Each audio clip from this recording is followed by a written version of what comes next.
The wind in the Arizona Territory doesn't just blow, it scours.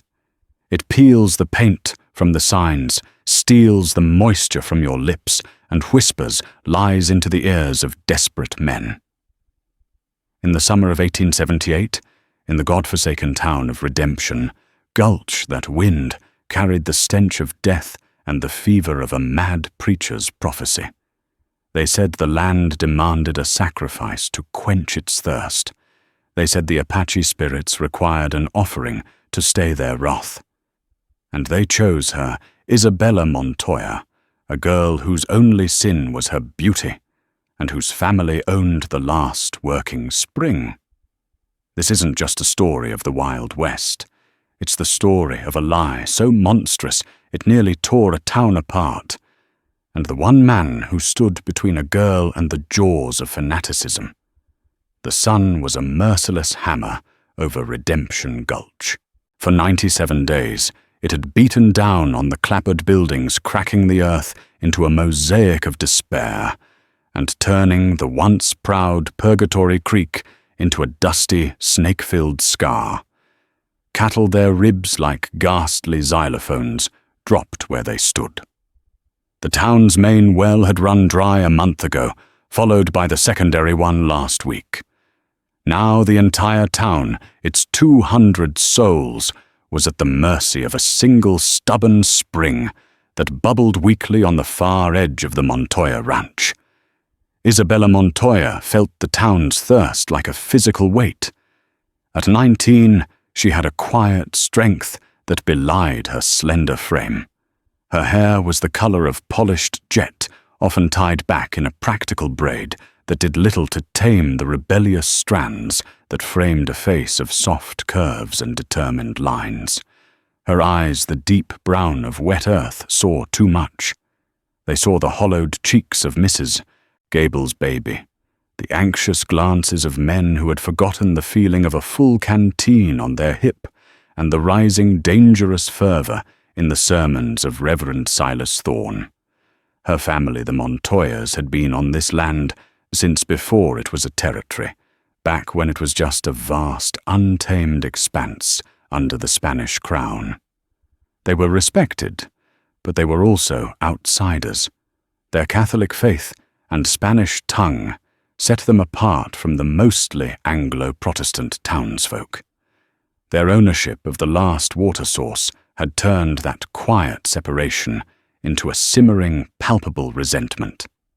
Every day, Isabella and her father, Ricardo, would haul barrels to the edge of their property for the townsfolk, a gesture of goodwill that felt increasingly like paying tribute to a hostile king. The king in this case was Reverend Thorne. Thorne had arrived in Redemption Gulch 2 years prior, a tall, gaunt man with a voice that could curdle milk or soothe a babe depending on his aim.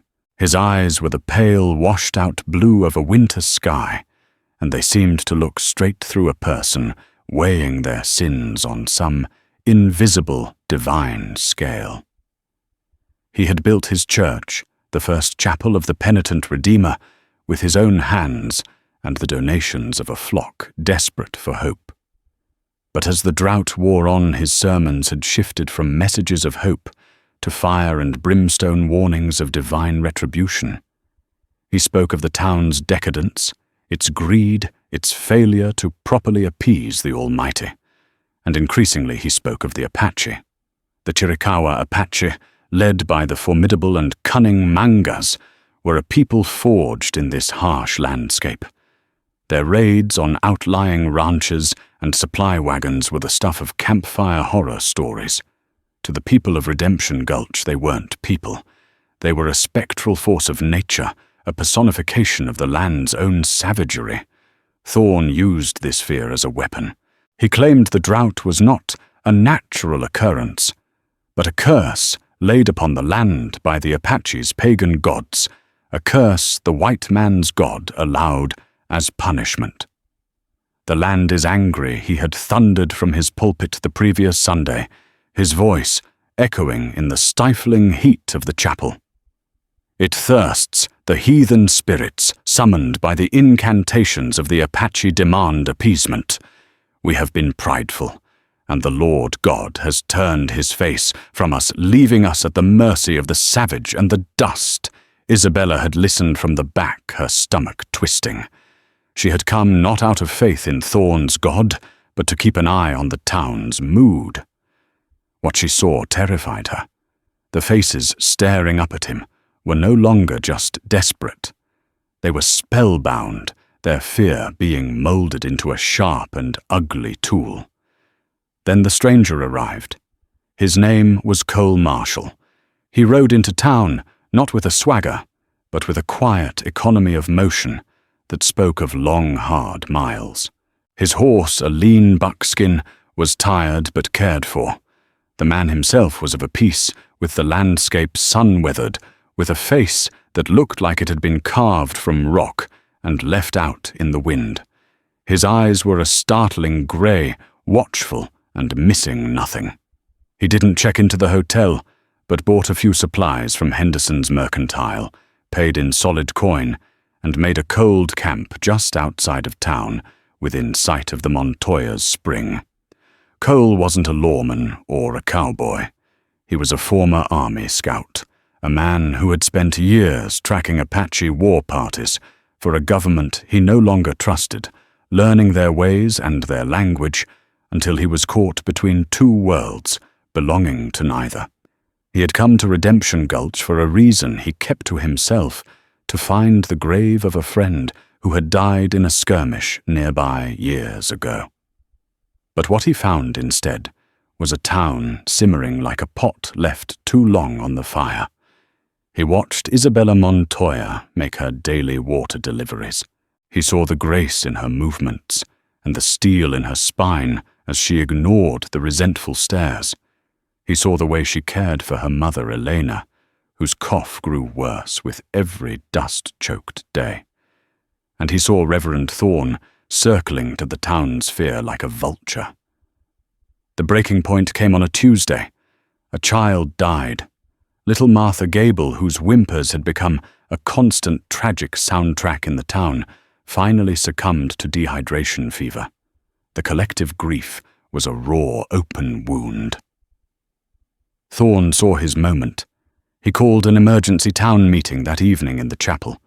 The air was thick with lamp oil, sweat, and sorrow. Isabella and her father stood near the door, their presence a necessity, but an unwelcome one. Cole Marshall slipped in, behind them a silent shadow, leaning against the back wall, his face unreadable in the flickering light. Thorn let the grief fester for a moment before he ascended the pulpit. He didn't shout. He spoke in a low conspiratorial tone that drew everyone in. Our beloved Martha is with the angels now. He began, his voice trembling with manufactured emotion. An innocent soul taken from us, taken by this blight, this curse. He let the word hang in the air. I have prayed, he continued, his voice rising. I have fasted. I have torn my garments and begged the Lord for a sign, for a way to lift this affliction. And in the dark of night, he answered me. A murmur went through the crowd. Men leaned forward. Women clutched their shawls. The Lord does not suffer the unclean to inherit the earth. This land was given to us, a new Eden, but we have allowed the serpent to remain coiled in its heart. The Apache defile this sacred ground with their dark rituals, and their foul spirits cry out for tribute. He pointed a long, bony finger toward the jagged peaks of the Dragoon Mountains, the heart of Apache territory. Their legends, even their savage tongues, speak of it. To appease the spirit of the mountain, the spirit that holds the rain in its stony fist, a gift must be given. A peace offering, one of purity, of innocence, to wash away the stain of our conflict and show that we seek harmony. A man named Miller, a rancher who'd lost his entire herd, stood up, his face grim. What are you saying, Reverend? What kind of gift?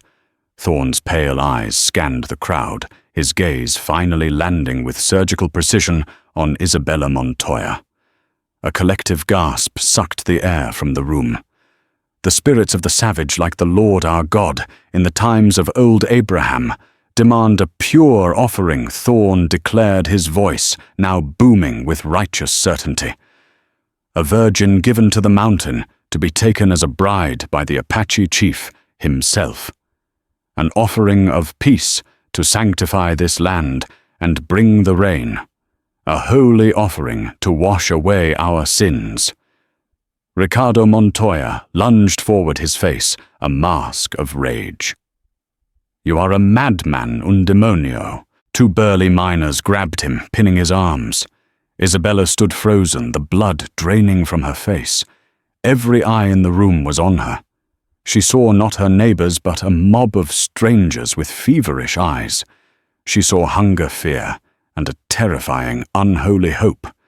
"It is a sign," Thorn roared, pointing at Isabella.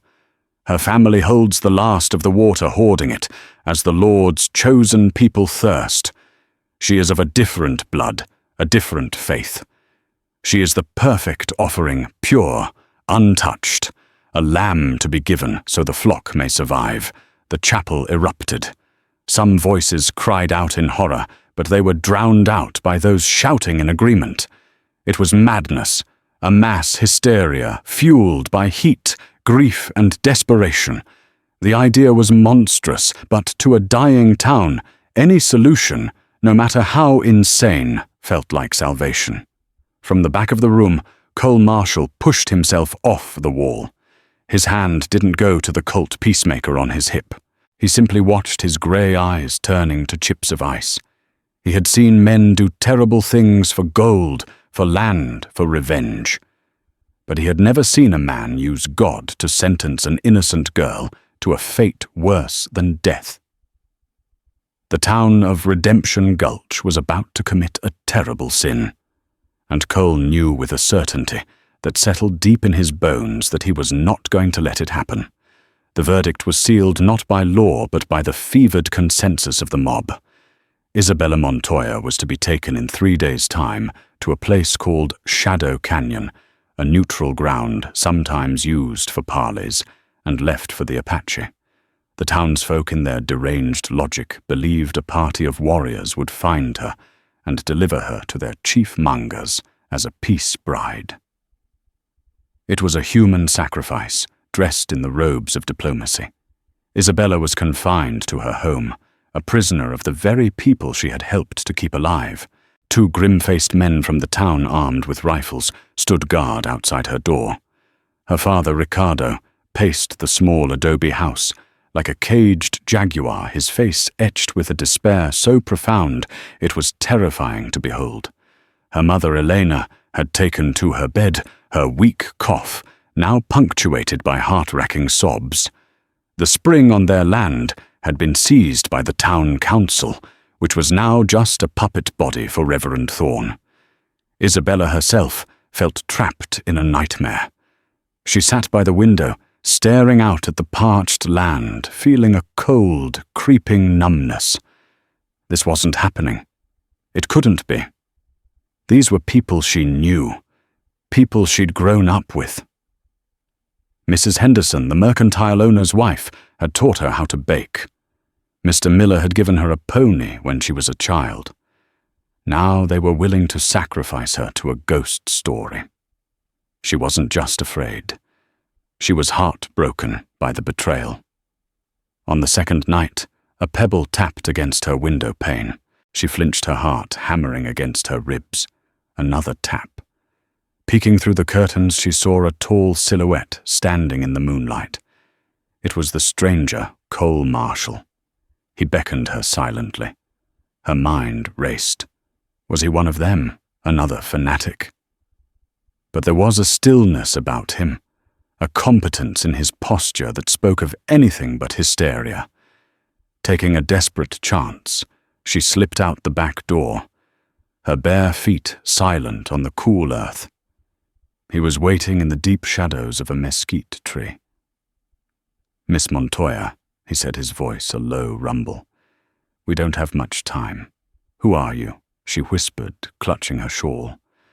"Someone who knows the Apache aren't collecting wives this season." He said, his tone dry and devoid of panic. "And someone who knows a liar like Thorn when he sees one." A sliver of hope, fragile as a spider's thread, pierced Isabella's despair. "You don't believe him. I believe he wants your family's spring, and he wants you out of the way," Cole stated flatly. "The Apache legend is a fabrication. The Chiricahua don't take peace brides. If they find a lone woman on their land, they'll either kill her or take her captive. Neither is a future I suspect you're looking for." The brutal honesty of his words was more comforting than 100 false reassurances. "What can I do? They're watching the house." "My father—" "Your father can't fight the whole town," Cole interrupted gently. "And neither can I. Not head-on. We have to be smarter." He looked toward the house, then back at her. His grey eyes were serious, intense. "I have a proposal. It's a long shot and it's dangerous. But it's better than Thorn's plan." Isabella listened, her breath held tight in her chest as he laid it out. It was a plan born of a scout's cunning equal parts bluff and raw courage. The next morning, as the sun began its daily assault, Cole Marshall strode into the center of town. He walked directly to the makeshift office of the town council, where Thorn was holding court. He didn't ask for permission. He just walked in. Reverend Cole said, his voice calm, but carrying an authority that made the other men in the room shift uncomfortably. "I've been thinking about your plan." Thorn eyed him with suspicion. "And what conclusions has a man like you drawn, Mr. Marshall?" "That it's a delicate affair," Cole said smoothly, playing the part. "You're sending a sacred offering, a pure lamb, into the wilderness. But the wilderness is full of wolves. Not just the four-legged kind. Outlaws, prospectors of low character. What if she's despoiled before she reaches the Apache? Your offering would be tainted. Your peace would be meaningless. The curse would remain." The men murmured in agreement. The horrifying logic of their own delusion meant they had to protect its integrity. Thorn's thin lips tightened. He hadn't considered that. "I'll do it," Cole announced. "I'll escort her. I know the land between here and Shadow Canyon better than anyone. I know how to travel unseen. I'll make sure your offering arrives safely, and purely just as you intend." Thorn stared at him, his pale eyes searching for a trick. But Cole's face was a mask of sincere concern. To refuse the offer would be to admit the possibility of failure, to show a lack of faith in his own divine plan. It would look weak.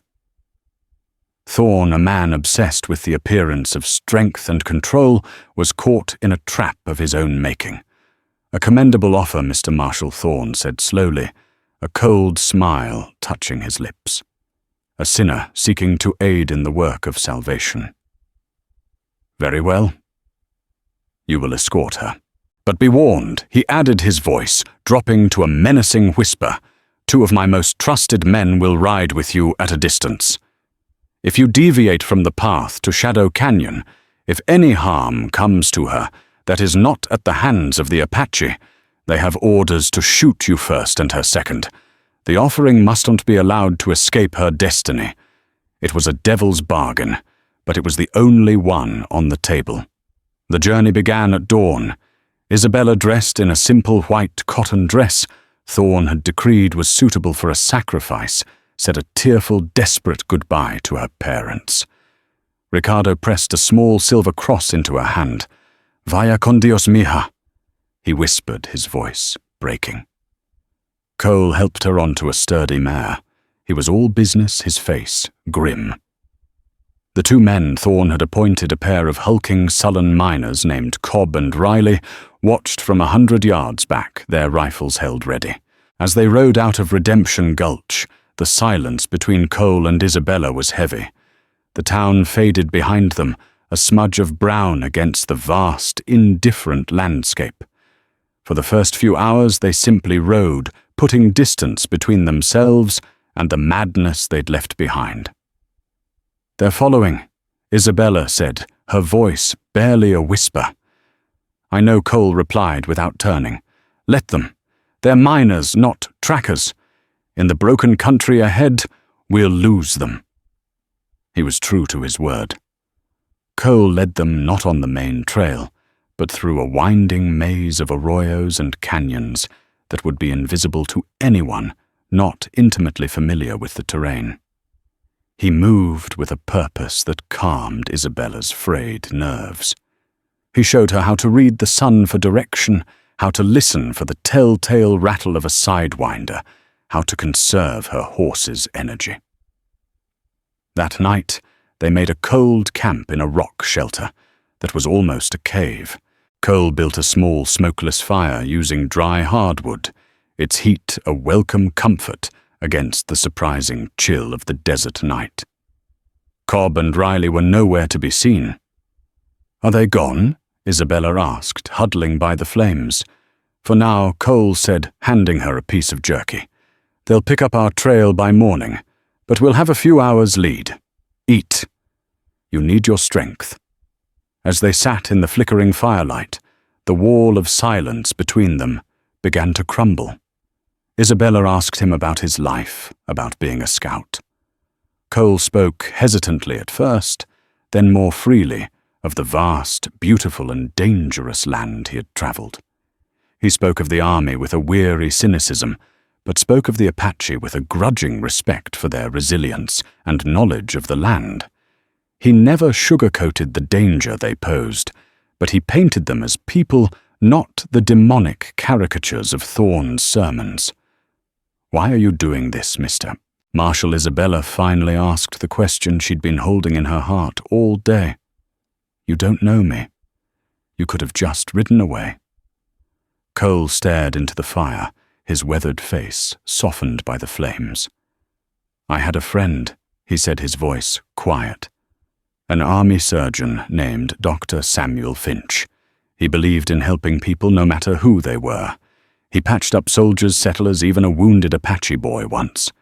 He said you don't stand by and watch a snake bite someone just because you're not the one getting bitten.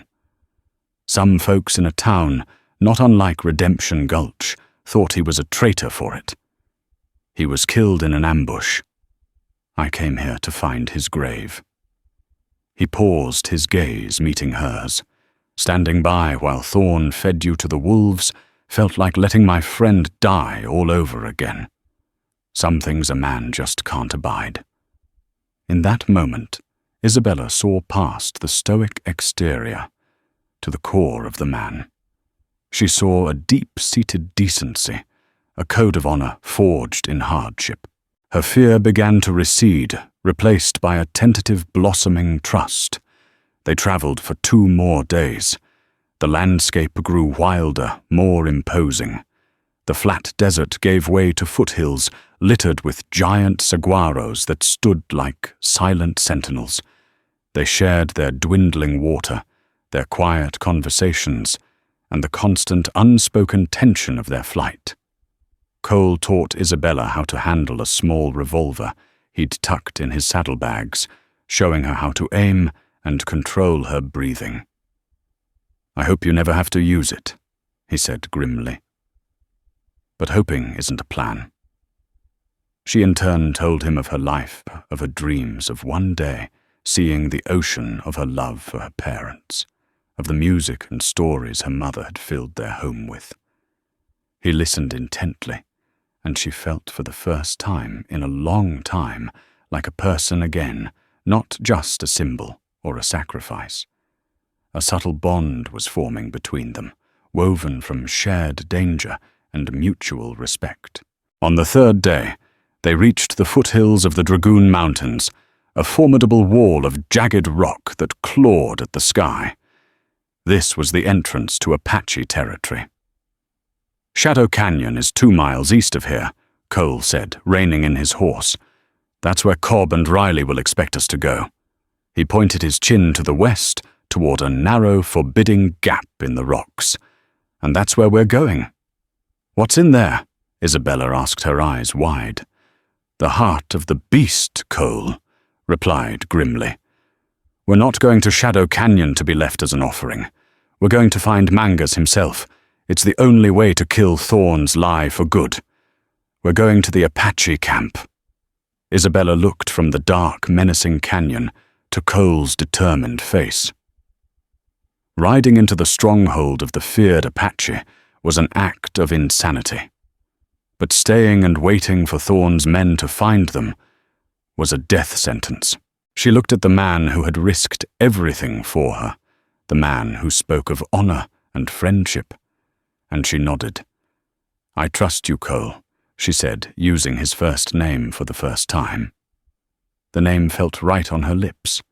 He gave a slight, almost imperceptible nod, but she saw something shift in his eyes, a warmth that went beyond mere protectiveness. He was no longer just her rescuer. He was her partner in a desperate gamble for their lives. Together they turned their horses away from the path of the lie and rode straight into the jaws of the truth. Entering the Dragoon Mountains was like passing through a veil into another world. The air grew thinner, cooler. The silence was deeper, broken only by the cry of a hawk circling high above and the clatter of their horses' hooves on the loose rock. The canyon walls rose steeply on either side, casting long, sharp shadows that seemed to writhe and shift. Isabella felt a primal fear, the sense of being an intruder in a land that was ancient, powerful, and did not want her there. Every rock formation looked like a hidden sentinel. Every gust of wind sounded like a whispered warning. Cole, however, seemed to become more a part of the landscape. His senses were on high alert, his grey eyes constantly scanning the ridgelines, the scree slopes, the dark mouths of smaller caves. He wasn't just looking for danger. He was reading the land like a book. They know we're here, he said, quietly, not looking at her. How can you tell? She whispered back, her own eyes darting nervously. A fresh track by that stream shod Pony Apache style. A marker stone turned on that ledge. It's a signal. We've been seen since we entered the canyon. He didn't sound alarmed, merely stating a fact. Don't reach for your gun. Don't make any sudden moves. Just follow my lead and keep your head held high. The Chiricahua respect courage. His calmness was a balm on her terror. She straightened her back, schooling her features into a mask of stoic resolve she didn't feel. She would not dishonor his faith in her. They rode for another hour into the labyrinth of rock and shadow. Then they appeared, not with a war cry or a sudden ambush, but with a silent, unnerving materialization. One moment the path ahead was empty. The next, it was blocked by a dozen riders. They were unlike any men Isabella had ever seen. Clad in buckskin, their faces lean and hard, their black hair held back by simple bands. They carried rifles with a comfortable familiarity and sat on their tough, agile ponies as if they were born to the saddle. Their eyes, dark and piercing, missed nothing. They radiated an aura of absolute confidence in their domain. This was not a raiding party. This was a patrol masters of their own ground. Cole reined in his buckskin, raising one hand palm open in the universal sign of peace. He began to speak, and Isabella was stunned to hear the guttural flowing sounds of the Apache language leave his lips. His tone was respectful, formal. He was not begging or challenging, but stating his purpose. The lead warrior, a man with a severe face and a scar that cut through one eyebrow, listened without expression. He replied in the same tongue, his words sharp and questioning. The conversation went back and forth for a tense minute. Isabella sat frozen on her mare, feeling the weight of a dozen pairs of eyes dissecting her, her pale skin, her white dress, her fear. She felt like a page from a book they were all reading, and she prayed the story it told was one of courage as Cole had advised. Finally, the lead warrior gave a curt nod.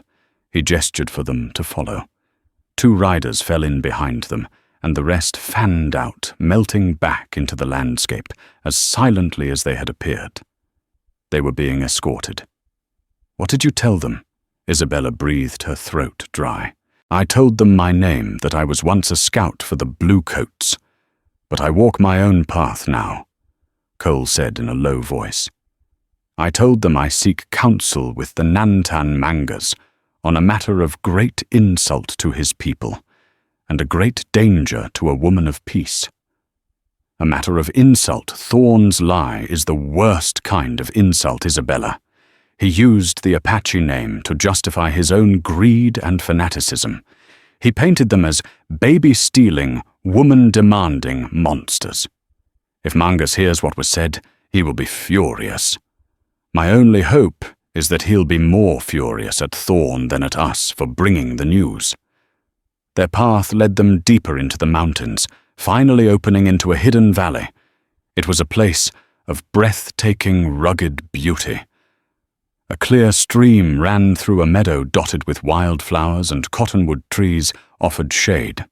Tucked against the far canyon wall was the Apache rancheria. It was nothing like the savage, squalid camp of Thorn's descriptions. It was an orderly, bustling community. Wickiup's domed huts made of brush and hide were scattered among the trees. The air smelled of wood smoke, roasting meat and pine. Women tended to cook fires, children played and shouted by the stream, and men mended tack or cleaned their rifles. It was a living, breathing place. Hostile to outsiders, yes, but a sanctuary to its own people. Their arrival caused a stir. Everyone stopped what they were doing to stare.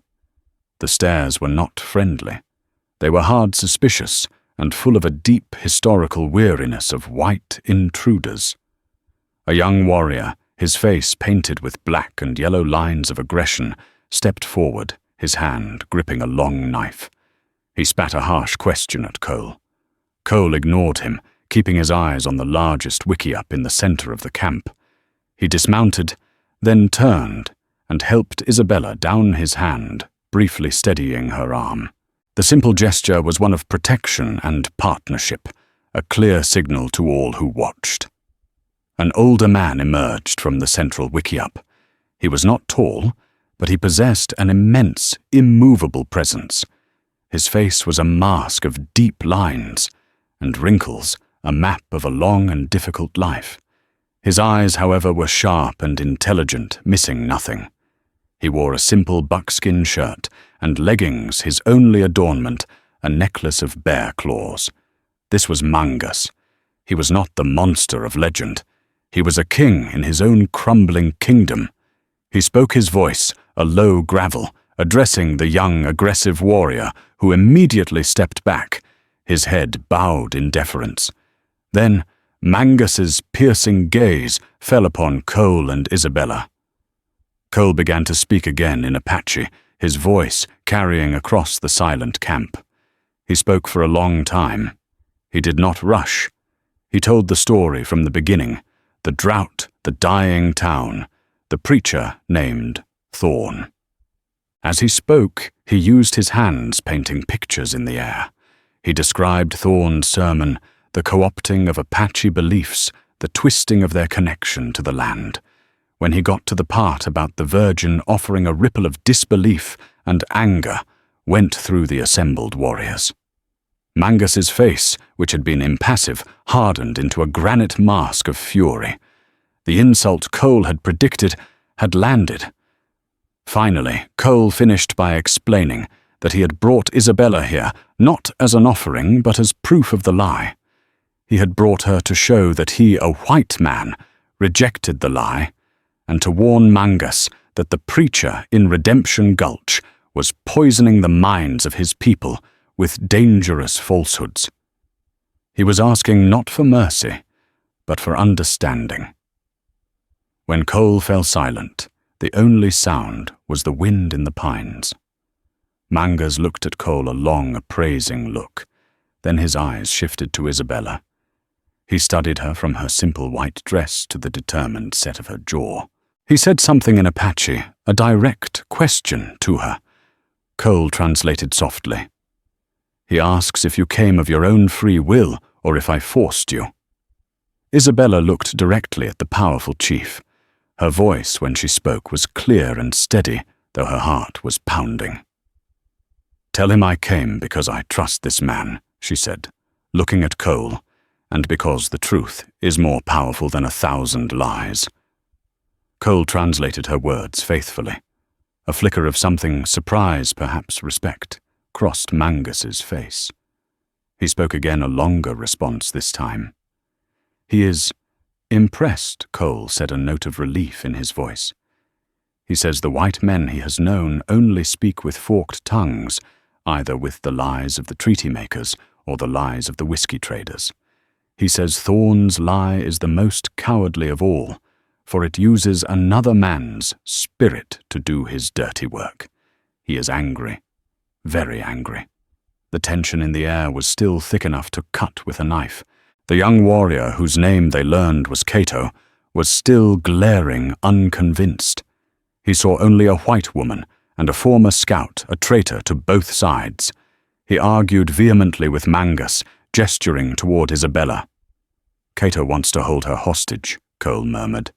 He says she is the daughter of a landowner, that she would be valuable to trade for guns and ammunition. Isabella's blood ran cold, but Mangus raised a hand, silencing the younger man with a look of utter command. He spoke a final time, his words carrying the weight of indisputable law. He then turned and walked back into his wickiup. What did he say? Isabella whispered. Cole let out a breath he seemed to have been holding for an hour. He said that a lie cannot be fought with dishonor. He said that Cato has the heart of a coyote, fighting for scraps, while a true chief must have the eyes of an eagle. We are to be given food and allowed to rest. Tomorrow he will give us his judgment. They had survived the initial encounter. They had delivered the truth into the heart of the Apache stronghold, but they were still captives, their fate resting in the hands of a weary chief who was caught between the wisdom of his ancestors and the anger of a new generation. As they were led to a small, empty wickiup, the eyes of the entire camp followed them. They had gambled everything on the truth, but they had no way of knowing if the truth would be enough to save them. The night in the Apache rancheria was the longest of Isabella's life.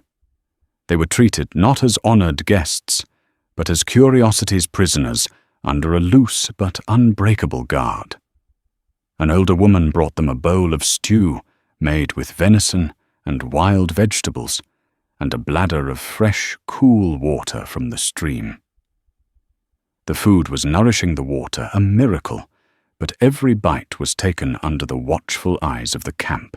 Sleep was fitful, punctuated by the sounds of a world utterly alien to her, the murmur of a language she didn't understand, the distant howl of a coyote, the soft footfalls of the warriors assigned to watch their wickiup.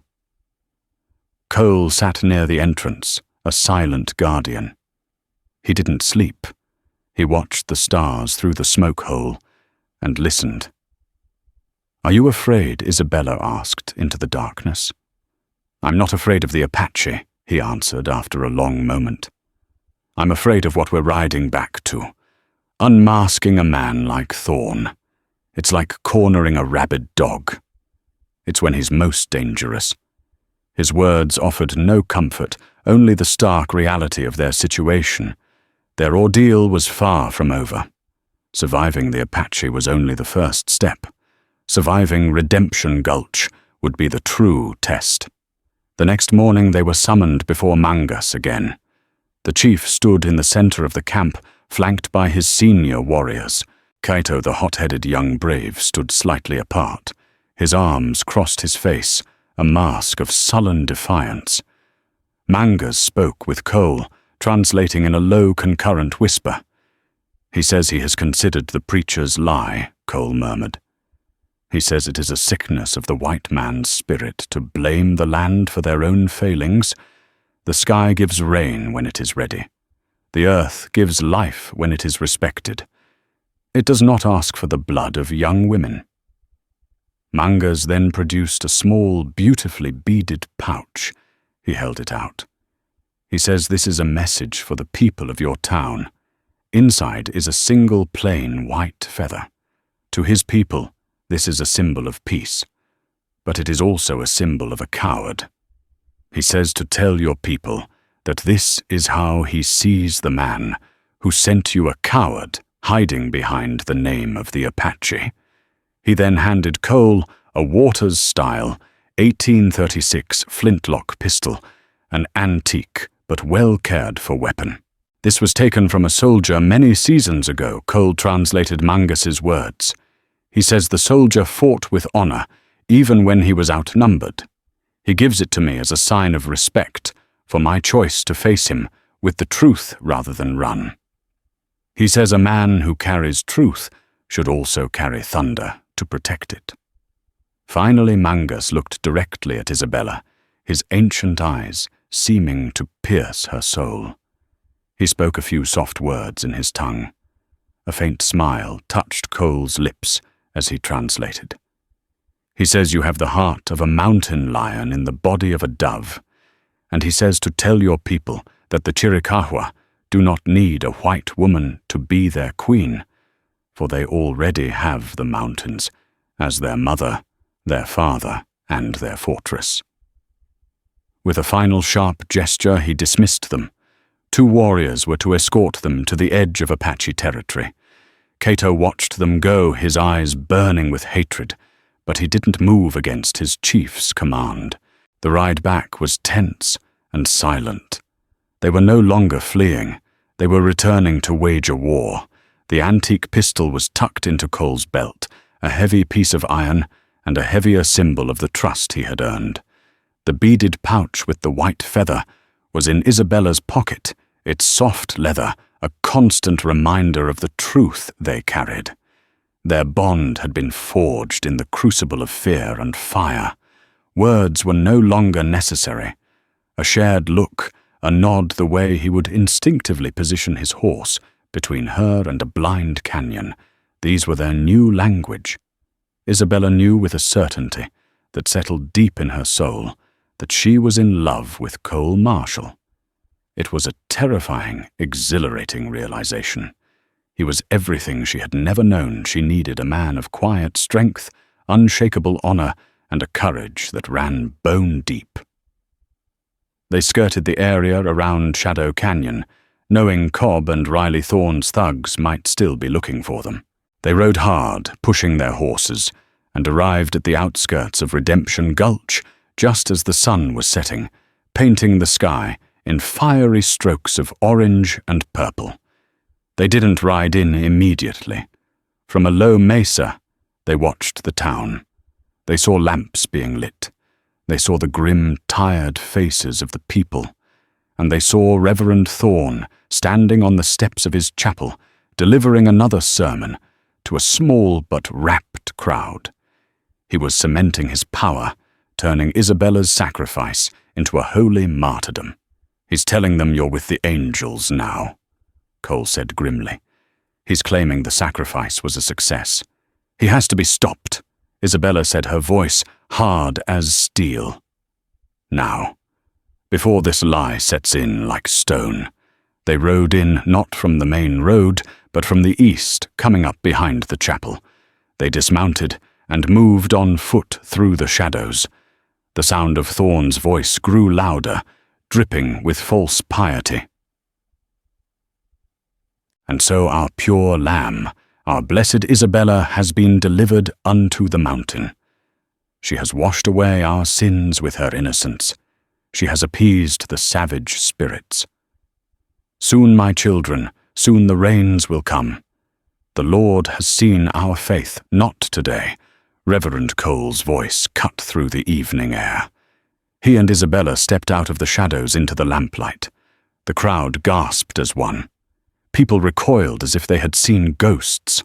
Thorne froze his jaw, dropping his face, instantly draining of all color. Standing before him was his lie embodied in the flesh. you, Thorn snarled, recovering quickly. His mind, honed by years of manipulation, scrambled for a new narrative. An apparition, a demon sent to test our faith, or worse, he pointed a shaking finger at Cole. She has been tainted. This devil, this Apache lover has stolen her away, despoiled our holy offering. He has doomed us all. Some in the crowd began to shout in agreement, their minds too steeped in the preacher's poison to accept the simple truth. But others, like Mr. Henderson from the Mercantile, and a few of the more sober-minded ranchers, looked on with dawning confusion and suspicion. There was no offering because there was no demand. Isabella's voice rang out clear and strong. She would not let Cole fight this battle alone. The Apache did not ask for a bride. They did not ask for a sacrifice. They laughed at the lie, the cowardly lie told by this man. She strode forward and threw the beaded pouch at Thorn's feet. It landed with a soft thud. This is a message from Chief Mangus himself. He calls you a coward, hiding behind the name of his people. Thorn kicked the pouch away. Lies she is bewitched by him. Sees them, Cobb and Riley, who had been standing near the chapel doors, pushed through the crowd, their faces set in ugly sneers. They moved to grab Cole. What happened next was a blur of motion. Cole didn't draw the Colt on his hip. Instead, with a fluid movement, he drew the antique flintlock pistol Mangus had given him and leveled it at Thorn. The sight of the old heavy weapon, an Apache weapon, stunned the crowd into silence. This was a gift, Cole said, his voice dangerously low. From Chief Mangus, a sign of respect for the truth. Something you know nothing about, Thorn. At that moment, Isabella's father, Ricardo, pushed through the crowd, his face a mixture of joyous relief and pure rage. He had seen them ride in. "He lies," Ricardo shouted, pointing at the preacher. "This man tried to get me to sign over my spring deed to the church for a pittance. The day before, he named my daughter as a sacrifice. He said it would be a comfort to me in my coming grief. He didn't want to save the town. He wanted my water." The accusation hung in the air, damning and specific. Henderson's face hardened. He remembered Thorn asking subtle questions about the Montoya deed weeks ago. The pieces were clicking into place. The lie was unraveling. Thorn, seeing his power collapsing, his carefully constructed world turning to dust, finally snapped. His face contorted into a mask of pure hate, and he did something no one expected. The preacher, the man of God, reached inside his frock coat and pulled out a small, concealable Derringer pistol. He aimed it not at Cole, but at Isabella. The ultimate act of a cornered animal, destroy the evidence. But Cole had been right. A man is most dangerous when he's cornered. And Cole had been ready. The blast from Thorn's Derringer was loud in the sudden quiet. But even as he pulled the trigger, Cole was moving, shoving Isabella behind him. The shot went wide. At the same time, Cole fired the Colt Peacemaker that had leaped into his hand as if by magic. The single shot was definitive. Thorn staggered back, a look of profound surprise on his face. He dropped the Derringer clutched at his chest and collapsed on the steps of the chapel he had built on a foundation of lies. Silence.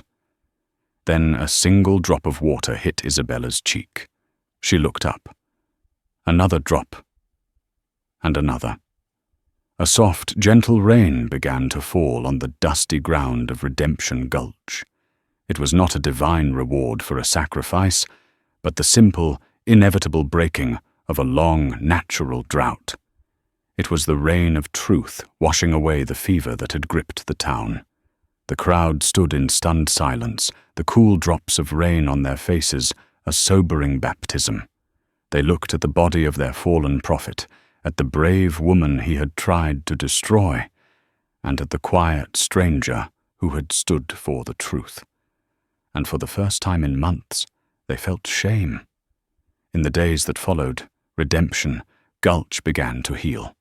The Montoya Spring, supplemented by the blessed rain, once again provided for all.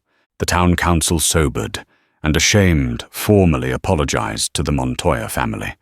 Cole Marshall found the grave of his friend Dr. Finch in a small forgotten plot behind the church. He and Isabella stood before it, together two survivors who had found each other in the heart of the storm. "Will you stay?" Isabella asked, her heart in her throat. Cole turned to her, his grey eyes, which had seen so much hardship now, holding a deep and gentle light. He reached out and took her hand, his calloused fingers lacing through hers. "I told you once that a man can't abide some things," he said softly. "And I've come to realize I can't abide a life that doesn't have you in it." His words were the most beautiful promise she had ever heard.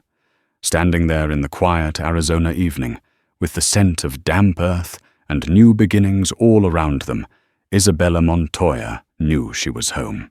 She had been offered up to a lie, but in fighting it, she had found a love as real and enduring as the mountains themselves. That is the story of Isabella Montoya and Cole Marshall, a testament to the fact that the greatest monsters in the Wild West weren't always the ones from campfire tales. Sometimes they wore a preacher's collar and spoke with the voice of God. It's a story about how fear can turn neighbors into monsters, but how the courage of just one or two people can bring an entire community back from the brink. It's a hard-won love story, proving that the deepest bonds are forged not in peace, but in the fires of adversity, and that innocence, when protected by honor, can be a force more powerful than any lie.